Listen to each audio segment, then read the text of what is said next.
In this video, we're going to talk about the Yes Basic. It's a board designed for someone that's progressing. It's got a cam rocker profile to it. It's a board that's just going to go out and do what you do. It's a meat and potatoes type board. It's not overly domineering and it's not underperforming. It's a snowboard that does what you need it to do.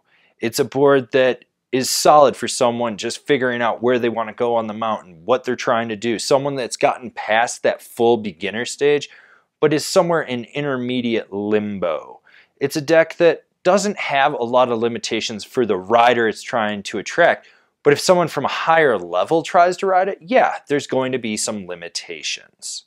This board features Yes's Camrock 444 camber profile. It's just like their Camrock 242, there's just more rocker to it. So you still have traditional camber underfoot that you're gonna load and pop and snap with a little bit more rocker in the tip and the tail. It's gonna give better float and pow if you're riding this board in pow, but it's gonna make it easier for pressing, jibbing, and buttering. This board is available in both regular and wide sizes. The Basic is that true all-mountain freestyle flex that's great for a solid intermediate to an advanced rider.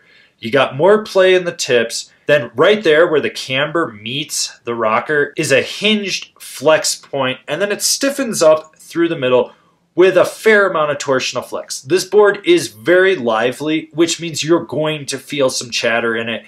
It is going to get bucked around from time to time, so you want to just stay on top of it.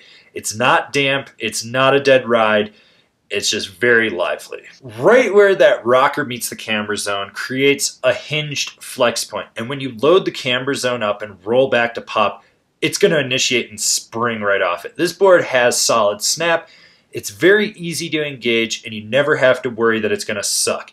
It's not the snappiest board I've been on, and it's not a slouch. It gets the job done, which makes it great for hitting jumps from small to medium. I really wouldn't go to anything over 35 feet with this board unless you know what you're doing, because then if you know what you're doing, you're solid. But if you don't, probably going to get eaten alive. This board is solid for popping with. It's got that stability underfoot where you want it, but still got playful tips to engage and pop with when you need it.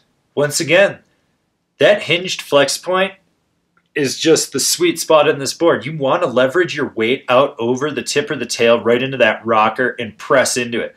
There's going to be a little bit of snap, but this board will let you butter. You can get sideways, you can get weird with it. And the same can be said with jibbing. This board's great at slow or high speed jibbing. It's one of those boards that engages and stays locked into the press and pops out when you need it.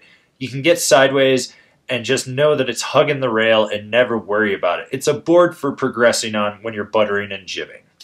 This is a board you can do any kind of carve with. It rolls from edge to edge with ease. It engages very quickly. It's nimble, and when you load up the camber profile, you can push off the tail and snap it out of a carve. You want to get deep and low, get deep and low. You want to just be back foot carving, go for it.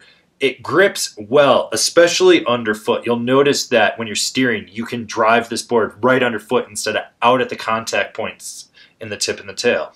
There's really nothing basic about this board. It's so well-rounded that just about anyone can ride it. It's a quiver of one type of board. It's a downgraded typo, in my opinion. It's something for someone on a budget, someone that wants snap and pop, but still needs playfulness in the tip and the tail. It's a board for doing just about anything on. So what other boards are out there that compare to the Basic?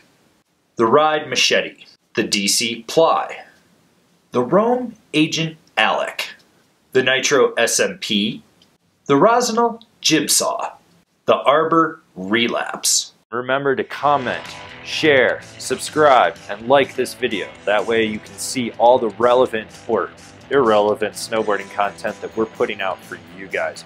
So smash that bell down below, that way you're getting a notification, and I'll see you guys in another video.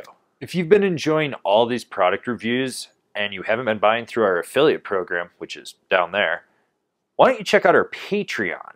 This is a great way for you to get involved with us. There's some great rewards on there, and it helps fund us so we can do more product reviews for you guys that enjoy what we're doing.